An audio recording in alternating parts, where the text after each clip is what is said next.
Manipuri Wari Pambi Channel na tabiri pumnamakku amuhna taram na oksari ngasi amuk mayam gi ngaihak pothana na magidamak anauba horror story amakak uduna laksari horror story sigi maming Sakhenbi Bhut horror story sigi writer Ilangbam Johnson haujik taminarasi horror story Sakhenbi Bhut Siddhartha ida khar ngauraga mahakki mamanaba amagi promotion phangbagi nungairawa dinner party ama yaururaga mahakki Mumbai City gi water park manakta laiba mahakki sangai tamna masamaki karado thauduna laklammi mahak ida khar di ngaure adumakpu city police ki akanba saksil thorang laibana mahak ka hena hidak ngaubudi natte mahakki car manungda attach tawduna thamleba mobile aduda yenglubada numidangi pung 12 taramle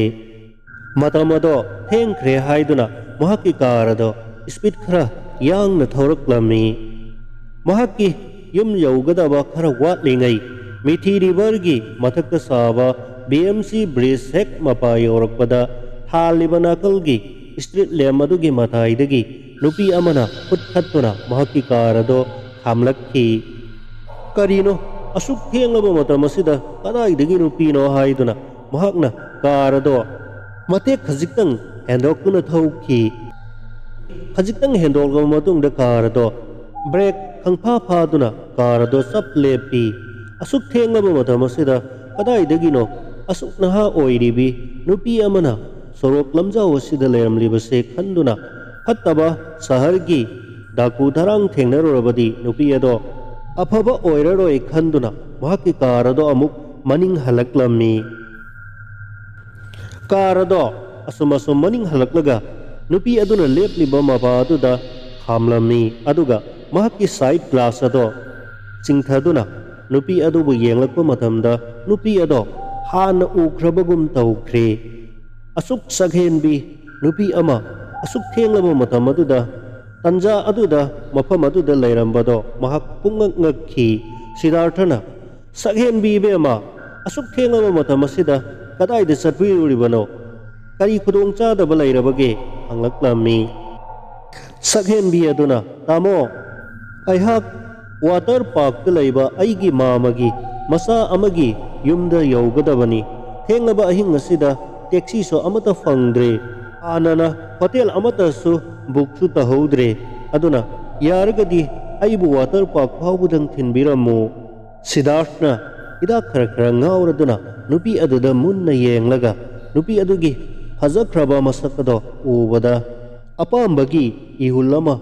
haurklammi Siddharthna aisu water park tagini yamna tanchare lambi lamdang pulle chatmina khrasi kakalo haiduna nupi adubu mahakki kargi mamang thangba sit aduda mahakki hek nakalda hamalle Siddharthna yamna ikhaulang ba miyeng amaga loinana nupi aduda yenglaga hairaklammi adombu ai ukhrabagumsu tawkreda Sakhenbi aduna hoi hoi ubiram lagani aihak mamang sahigi Miss Mumbai ni aduni ne aina ukhrabagum tawkre hairibase tibida nongma ai ukreba dombu asuk sak phajakraba Sakhenbi nahaka ngasi ahing thengnajabase aigidi kaya dalaibak pharaba adombu virgin natro aina haijabadi adom laisabini ko yum panbidri sinida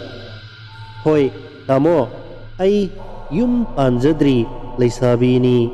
Sakhenbi aduna humlakhi Siddhartha do wakhal amukta hena nungaikre aduga haira aihak supa khangni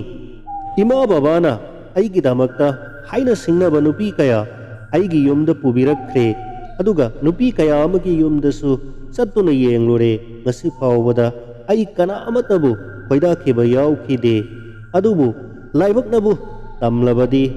ngasi ahingi telaba matam asida mikup kharadanggi matam asida nahak ko hek ujabada aigi thamoida nahak ase isorna aigi damakta thabirakpa dauna hek khankhre nahak kari khanbage nahak nabu yabirabadi aihak nahak ka sauna luhongduna nahak pu lawbu ngamgani saghenbi aduna su tamonabu aibu thamoi hek sengna nungsibirabadi aihak su nahak ki nanai nupi oina punchi chupa tamogi nakta hingjage Siddharthna yamna haraun momonaba maithong amaga loinana saghenbi aduda nahak ki mamagi masa adugi laifamda chatluraganu aikoigi yumda hektamak chatlasi haiduna Siddharthana mahakki yumda saghenbi adubu uduna lakle Siddharthagi gari makhol tabada Siddharthi nupi aduna chentholokuna gate hangdo I aduga gari ado tapna thausilakle gari adudagi Siddharth amasung saghenbi nupi ado gari adudagi kumtharakpado ubada Siddharthi nupi punamna kanano mahakki hanglaklammi wari ado manungda lirage imungda sangase lao haiduna makoi ahum yumgi manungda sangminarakle saghenbi nupi adubu Siddharthana magi drawing room da pusinduna famhalle aduga Siddhartha do mapanda thorakuna magi nupiga lona wari khar sanarami mahakna hairami punam aikoini gi laibakta nupi ase nangi nanau nupi oyo haina tamlamna male ngasi do aigi marup amagi promotion phangbagi party ama yaurubada aikoi mayam harau nungaibu phongdoktuna jagoi saminabani nupi asisu mathang jagoi saminarakpada aiga maga taaduna jagoi ngahak saminarure aihaksu hidak khar ngaubududa mangonda ngathu thengthurure madugi khudong sabado lauduna mahak Mumbai City gi police na wanted lau thoktuna lairaba daku Birmahanski machanupini ihakna mahakku kudak asida puduna yumda satrabadi aibu hatkani haiduna hakna aibu nongmai puthoktuna namlebani haujiksu masada nongmai ama yauribani nangsu khallu aihake thawai mangkhibana fabra natragana mahakase nangi nanau nupi oina leibana fabra nangna ngasigi ahing ase mahake aningbase thunghalabadi matam khara leiraga mahakase tapna tanthokhinaba aikoini khanabasu yaidana asumna Siddharthana magi nupida launam tauduna magi nupibu kihalami punamsu mapuloibabu nungsibanina thawai kaningbanina fare haiduna mamitagi mapi taithokna mahaki kada sangkhre Siddharthna mahaki nupi punamna kada hek sangkhibaga lonna tik nokladuna harauna saghenbi nupi adugi drawing room maduda sanglaklammi adudagi hongado setna lon sille saghenbi nupi adudi hanana firol hongdoktuna leiramle Siddharthana mahakki fajakraba masakado ubada electric na singlaba mi amagum masado matum marang hauraklammi khangamdaba ithak ipomgi ihulado phathanaba laknaringai talak aduda saghenbi aduna hairaklammi tamo ngasi ase aikoini senbagi ahanba numitni hayengdagi maugi singda salagadabi aina ngasigi ahingse tamogi seba ining tauna hangjage hairaga Siddharthabu kausilami Siddhartha do ngangda athumba mithai uhanduna kaubugum paraprap sangsalaklammi aduga saghenbi aduna mahakku sofa mathak aduda tumhallami adudagi saghenbi aduna Siddharthagi makong makul ado tapna noibirammi aduga hairaklammi tamo pit uisinbiyu tamogi haksang ase ai malis tapna tawzarakke asi hairaga saghenbi aduna Siddharthagi haksang ado tapna pairaduna hi amana makul ado hana tapna punsilami